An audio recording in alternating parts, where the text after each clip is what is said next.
दोस्तों आप सभी का स्वागत है हकीकत की जंग में। और इस वक्त हम तेलंगाना स्टेट के हैदराबाद मुशीराबाद में मौजूद हैं।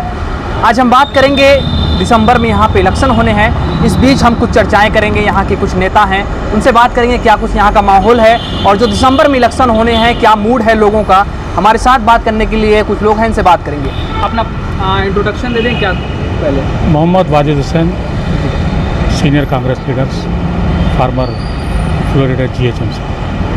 तो यहाँ पे दिसंबर में इलेक्शन होना है, क्या मूड है यहाँ के लोगों का और क्या माहौल नज़र आ रहा है? पिछले 2 साल के दौरान ख़ास तौर पर सेंट्रल गवर्नमेंट BJP और स्टेट गवर्नमेंट BRS के जो पब्लिक पे जो जुल्म हुआ है, ख़ास तौर पर दिल्ली में, मणिपुर में और दीगर स्टेट में जो ख़ास तौर पर मुस्लिम अक़लियतों के ऊपर और दलितों के ऊपर, क्रिश्चियन माइनॉरिटीज़ के ऊपर जो जुल्म किया गया, इसको देखते हुए आज आने वाले इलेक्शन में स्टेट में तेलंगाना में अवाम यहाँ पर बहुत बड़ा बदलाव चाहती है।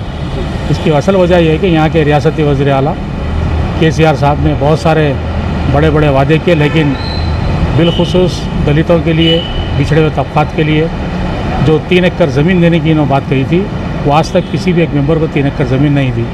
इसी तरह से माइनॉरिटी मुस्लिम के जो लोन देने की बात कही, सिर्फ अगर हम हैदराबाद शहर का अगर हम जायज़ा लें तो 10,000 एप्लीकेशन इन्होंने सैंक्शन किए, जबकि सारे स्टेट से 2,16,000 एप्लीकेशन सैंक्शन किए थे। एक तरफ दलित बंधु स्कीम के तहत 10 लाख रुपए की अमाउंट उन्होंने दी, लेकिन हम उस पर कोई एतराज़ नहीं करते। लेकिन उसी तरह से मुस्लिम अक़लियतें जो ख़ास तौर पर पुट्टुस्वामी कमीशन और पिछले दिनों जो बैकवर्ड क्लास कमीशन ने जो सर्वे निकाला कि दलित और बिछड़े हुए तबक़ात से भी कमज़ोर अगर कोई फाइनेंशियली तौर पर है, माशी तौर पर है, पॉलिटिकल तौर पर है, एजुकेशनली तौर पर अगर है, तो वो मुस्लिम अक़लियतें हैं। जहाँ पर जब मुस्लिम अक़लियतों का नाम आता है तो हमारे KCR साहब ने पिछले 9 साल के दौरान कभी भी इन्होंने ख़ास तौर पर हमारा जो मुक़द्दस हज मुबारक है वहाँ पर हज हाउस को आने की तक ज़हमत नहीं की। ना ही किसी मुस्लिम अक़लियतों के मसाइल पर जब बड़ा जलसा BRS की तरफ से होता है वहाँ पर इन्होंने शिरकत नहीं की, बल्कि इन्होंने अपने बेटे को जो है वहाँ पर इंट्रोडक्शन करवाया। तो इनका ये साफ ज़ाहिर है इनके जहन में कि मुस्लिम अक़लियतों के ख़िलाफ़ ये चाहते हैं कि मुस्लिम अक़लियतें वक्तिया तौर पर हम इनको जो है हथेली में जन्नत बताएं, ताकि ये लोग अपने आप को जो है वोट डालने के लिए आगे आएँ। लेकिन आने वाले दिसंबर के महीने में जो रियासत तेलंगाना में इंतखाब होने वाले हैं, मुस्लिम अक़लियतें, पिछड़े हुए तबक़ात, क्रिश्चियन कम्युनिटी यहाँ पर बदलाव चाहते हैं। कांग्रेस एक सेकुलर जमात है, कांग्रेस पार्टी के हक़ में ये लोग अपना वोट का इस्तेमाल करने की तरफ 99% लोग जो है टर्न हो चुके हैं। देखा जाता है कि नॉर्मली जब भी इलेक्शन आते हैं तो जितने भी पब्लिक है, जनता को हमेशा इस्तेमाल किया जाता है वोट लेने के लिए। लेकिन कांग्रेस पार्टी हमेशा पब्लिक के दरमियान में रही। BRS हुकूमत के वज़ीर आला चंद्रशेखर राव जी ने जब कभी भी कांग्रेस पार्टी ने आवाम के ताल्लुक से जब एहतजाज करना चाह रहा था तो इनको इतना डर खौफ था कि इन्होंने बड़े बड़े कायदीन को, पार्टी के वर्करों को घरों पर अरेस्ट किया, घरों पर नज़रअंदाज किया। तो इससे साफ ज़ाहिर होता है कि उनकी इतनी बड़ी कमज़ोरी है कि वो आने वाले इंतखाबात में जब अगर ये लोग पब्लिक में जाकर ये लोग जब काम कर रहे हैं, जब ये लोग एहतजाज करेंगे तो आवाम का जहन पलटेगा और ज़रूर आने वाले दिनों में कांग्रेस पार्टी इक़्तिदार पर आएगी। जो वर्तमान में यहाँ के मुख्यमंत्री हैं, जो CM हैं, उनका क्या कुछ रोल है? क्योंकि कितना डेवलपमेंट हुआ, क्या कुछ कमियाँ हैं अभी? रियासत तेलंगाना में पिछले 9 साल के दौरान हम तो कोई नया डेवलपमेंट नहीं देखा कि जितने भी बड़े बड़े प्रोजेक्ट्स हैं, IT कंपनीज़ है, मेट्रो स्टेशन है और हमारे पास जो इंटरनेशनल एयरपोर्ट है, ये सब जो कांग्रेस पार्टी की देन का तुफेल है। अब अगर कोई आके उस पर रिबन कट करके ये बोला कि मैं डेवलपमेंट किया, कोई इन्होंने जो ये नहीं कहा। बल्कि कालेश्वरम प्रोजेक्ट की जब बात करते हैं तो हमारी कांग्रेस पार्टी की तरफ से बाबा साहब अम्बेडकर के नाम पर हमने उसका नाम रखा था।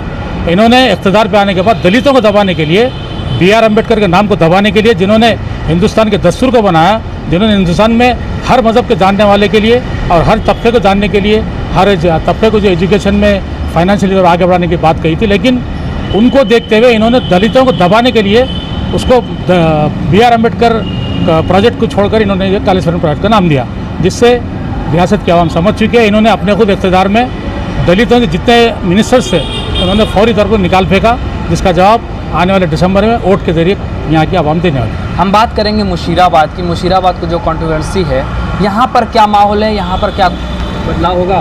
मुशीराबाद कॉन्स्टिट्यूंसी में भी पिछले दिनों ने एक BRS के कैंडिडेट को जो वोट दिया और यहाँ के डेवलपमेंट के बारे में उन्होंने कई जो फरियादें लेके की। एक मामूली जो छोटा मसला है, हमारे मुशीराबाद के कृष्णा कॉलोनी का जो मसला है, हमने एक छोटा सा प्रोजेक्ट दिया था, उसको दबाने के लिए मुसलसिल आज पिछले 7 साल से बुनियादी मसाइल जो ड्रेनेज का पानी ओवरफ्लो रहा है वहाँ पर हमारी मुस्लिम अक़लियतें अजीज़ा मस्जिद को नमाज के लिए अदा करने हैं, लेकिन वो आज तक वो मसले का हल नहीं हुआ। सिर्फ आते हैं, एयरटेक मशीन लगाते हैं, उसका जो ओवरफ्लो ख़त्म कर, लेकिन परमानेंट सोल्यूशन करने के लिए इनके पास कोई प्रोजेक्ट नहीं है। आने वाले दिनों में कांग्रेस पार्टी ज़रूर इक़्तिदार पर आएगी। हम पहला प्रोजेक्ट जो है कृष्णा कॉलोनी का उठाएंगे, बल्कि साथ ही साथ सारे महल जात में बुनियादी जो मसाइल है उसको हल करने के लिए हम काम करेंगे।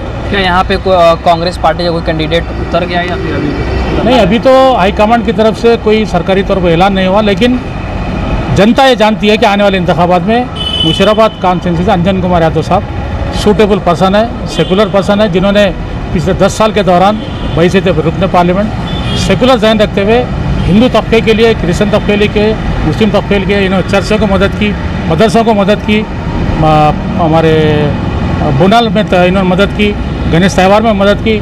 इसके अलावा इन्होंने कई ऐसे लोग थे जो बीमार थे, उनके लिए गांधी अस्पताल में एक MRI मशीन वहाँ पर नहीं थी, CT मशीन वहाँ पर नहीं थी, और फीवर हॉस्पिटल में भी ऐसे कई मशीन थे जो पेशेंट को काम में आए, वहाँ पर इन्होंने कई करोड़ रुपये का बजट दिया और आज वहाँ पर आवाम इससे मुस्तफीद हो रहा है। आपने बोला कि सूटेबल है, तो सूटेबल होने की वजह से क्या यहाँ की जो जनता है, जो यहाँ की आवाम है, उनको मौका देगी? हमको जो है पूरा 101% जो भरोसा है, क्योंकि प्रैक्टिकली तौर पे फील्ड पर आके काम करके वो जो है खामोश थे, लेकिन हाईकमांड उनको जो है यहाँ पर रुकने असम्बली मुशर्रफत बनाना चाहती है, तो आवाम का भी ये जहन मुकम्मल बन चुका है कि आने वाले दिनों में कांग्रेस पार्टी से अंजन कुमार यादव को भारी अक्सर से यहाँ से जिताएगी। जैसा कि हम मौजूद थे इस वक्त हैदराबाद की मुशीराबाद में, यहाँ पे चुनाव होने हैं दिसंबर के महीने में, और क्या कुछ आगे रहेगा अपडेट हम आगे भी देते रहेंगे। हकीकत की जंग को खुद इसी तरह देखते रहिए। मैं मोहम्मद रेहान, धन्यवाद।